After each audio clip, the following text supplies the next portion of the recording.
Welcome back, Retro Gang. I do a poll after most of my videos, and you guys voted. But while doing research into Kei and Saburo, I found that their stories have been told many times before. The corporate god and his power-obsessed firstborn son. What hasn't been explored though is Saburo's youngest and defiant son of the Arasaka Empire, Yorinobu. Today I want to dive into the sibling rivalry of perhaps two of the most powerful men in the world, as well as what has become of them as of 2077. Be sure to follow me on Twitter to vote on upcoming videos. I'm most active there. And if you like this style of content, do me a solid and hit that like button for the Y tag. Alright, you ready? Strap in, boys. Let's ride.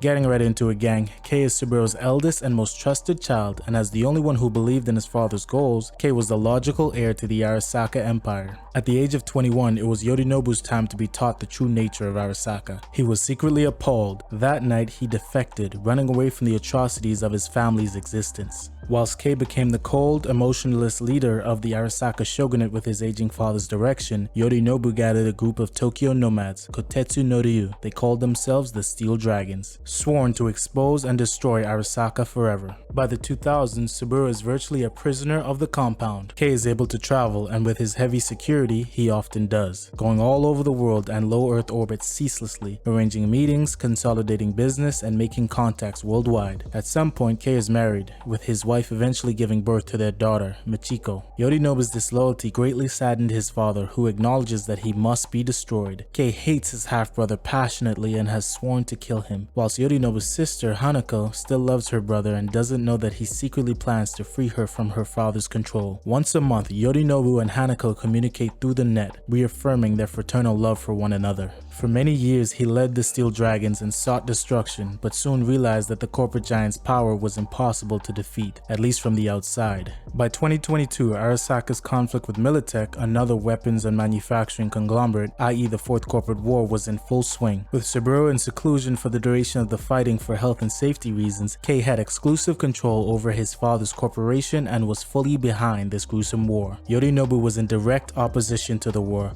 However, he didn't side with Militech. His agenda was to supply information to the Japanese government, with the ultimate goal being the nationalization, meaning the government takeover of the Arasaka Corporation. This is where his story takes a turn for the worst. Yorinobu was somehow captured by his half-brother, becoming the first victim of the new and improved Soul Killer, the deadly program developed by Johnny Silverhand's girlfriend, Alt Cunningham. After this, check out the video in the top comment. It details all the events of Johnny, Alt, and the end of the Fourth Corporate War. Kei doesn't escape his fate either. After the Arasaka Tower is breached and all his guards killed, Kei had lost everything. Fleeing in defeat, he was cornered by the famous netrunner Spider Murphy. She explained to him the gravity of his failure to the corporation, his family, and himself. Even his own nation had turned on him. Spider appealed to his samurai roots and convinced him that seppuku was the only way to restore honor to his family and everything they had built. Seppuku is a form of Japanese ritual suicide, practiced by samurai to restore honor to themselves or their families. Kei reluctantly agreed, ending his own life as well as the Fourth Corporate War in early 2025. During this time, Saburo was nowhere to be found. He had vanished. His brainchild Arasaka was nationalized and split into three factions: the Bakufu faction led by his daughter Hanako, the Princess faction led by his granddaughter Michiko, and finally the Rebel faction, which is why this video still has so much time left, is led by Yorinobu. He didn't actually die. His engram or digital mind was stored by Kei instead of being deleted in a command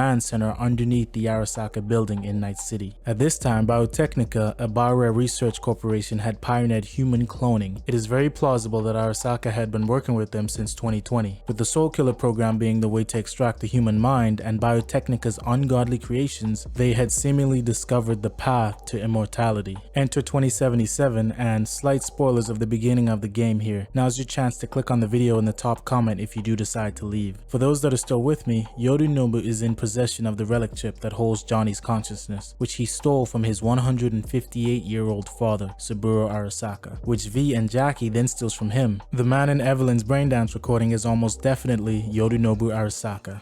It's nice to see that such big characters in Cyberpunk 2077 may teeter the line of good or bad depending on our choices within the game. Thanks so much for watching. Again, if you enjoyed, hit that like button for the Y tag. It helps me out more than you know, and consider subscribing for more Cyberpunk 2077 content.